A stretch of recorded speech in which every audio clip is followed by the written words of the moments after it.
হাজার হাজার বছর আগে আরবের আল হিজার এলাকায় বসবাস করত এক শক্তিশালী ও সমৃদ্ধ জাতি, যাদের আমরা সামুদ জাতি নামে জানি।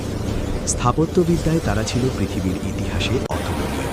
বিশালাকার পাহাড় খোদাই করে তারা তৈরি করেছিল চোখ ধাঁধানো সব অট্টালিকা ও প্রাসাদ।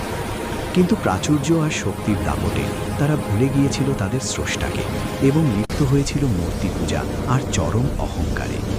তাদের সংশোধনের জন্য আল্লাহ পাঠালেন হজরত সালেহ আলাইহিস সালামকে। তিনি তাদের এক আল্লাহর ইবাদত করার আহ্বান জানালেন, কিন্তু সামুদ জাতি সালেহ আলাইহিস সালামের দাওয়াত গ্রহণ না করে উল্টো এক অসম্ভব দাবি করে বসল। তারা বলল, যদি আপনি সত্যনবী হন তবে এই পাহাড়ের ভেতর থেকে একটি জীবন্ত ও গর্ভবতী উষ্ট্রী বের করে দেখান। সালেহ আলাইহিস সালাম আল্লাহর কাছে দোয়া করলেন এবং অলৌকিকভাবে পাহাড়ের বুক চিরে বের হয়ে এলো এক বিশাল উষ্ট্রী।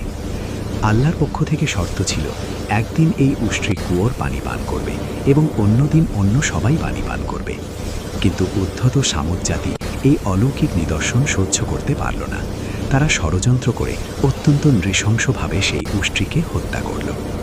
সালেহ আলাইহিস সালাম ব্যথিত হয়ে তাদের সতর্ক করে বললেন, তোমরা তোমাদের ঘরে মাত্র 3 দিন সময় পাচ্ছ, এরপরেই আসবে আল্লাহর চূড়ান্ত আযাব। প্রথম দিন তাদের মুখমণ্ডল হলুদ হয়ে গেল, দ্বিতীয় দিন লাল এবং তৃতীয় দিন তা কালো হয়ে গেল। চতুর্থ দিন ভোরে যখন সূর্য উদিত হলো, তখন শুরু হলো সেই মহাপ্রলয়। আকাশ থেকে ধেয়ে এলো এক প্রচণ্ড বিকট চিৎকার এবং একই সাথে পায়ের নিচ থেকে শুরু হলো শক্তিশালী ভূমিকম্প। সেই গর্জন এতটাই ভয়াবহ ছিল যে মুহূর্তের মধ্যে তাদের প্রত্যেকের কলিজা ফেটে গেল এবং তারা নিজ নিজ ঘরে উপুর হয়ে মরে পড়ে রইল। তাদের সেই মজবুত পাহাড়ের প্রাসাদগুলোও তাদের রক্ষা করতে পারল না। এক নিমিষেই ধুলোয় মিশে গেল এক দাম্ভিক সভ্যতা।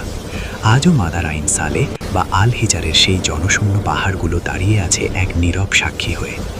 সামুদ জাতির এই ধ্বংস আমাদের মনে করিয়ে দেয় যে ক্ষমতা বা সম্পদের অহংকার আল্লাহর অবাধ্যতা থেকে কাউকে বাঁচাতে পারে না। যারা সত্যকে অস্বীকার করে, তাদের পরিণতি এমনই ভয়াবহ হয়।